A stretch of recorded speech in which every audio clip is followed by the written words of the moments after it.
Have you ever wondered how a mixed-race person's family cooks? What cultures and traditions get passed down? Nadir Nadi, a presenter, filmmaker, and producer from London, tells us the best stories about his family via the food he's grown up with. My name is Nadir, and if you listen close enough, food tells you a story. So I'm mixed, which I love, but it wasn't always easy. There were a lot of languages in the house, but Urdu was rarely one of them. It was only my wonderful Pakistani grandmother that spoke to me in some Urdu, but when another relative spoke to me and I couldn't understand, her words cut me deeply. You don't understand? What, are you ashamed of your Pakistani side? And these words stung with such a force, it left me speechless. It hurt me, but I could deal with that. I think what killed me was her insinuation that my grandmother had failed in raising a good grandson, and that was difficult to accept. But my grandmother loved me for all of me.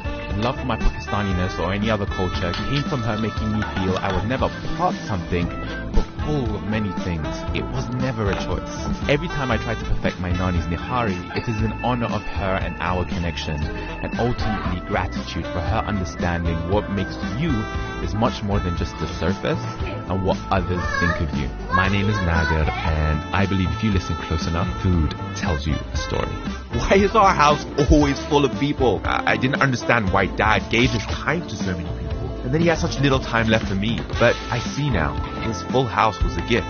Every day there were people from different cultures. Some had no family, some brought laughter, some brought tears, and they all considered my home their home. At the center of all of this was my parents. It wasn't our house that was full, but it was our lives, filled with the richness of conversation and joy that these guests brought with them. But without Dad, this energy changed. This magnetic pull to our house was weakening. How do I ensure this house is always ringing with laughter and love and conversation? How do I protect the warmth of these walls so it always feels like a home for those looking for one? My dad would say it starts with good food. My Aunt Sultana made the best Swahili biryani. And there are some dishes you only cook to share. That's really nice.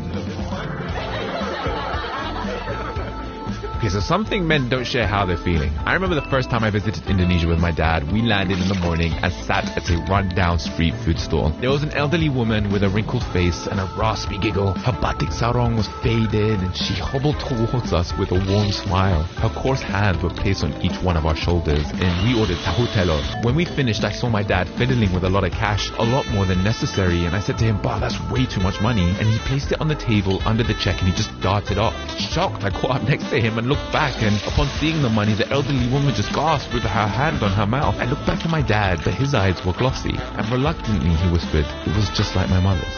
And in those 6 words, I felt a lifetime of love. And all it took was a warm smile and the crunchy, sweet bite of a delicious dish for my dad to express just how much he missed his mother. His love to cook Indonesian food was him expressing that. My name is Nadir, and if you listen close enough, food tells you a story.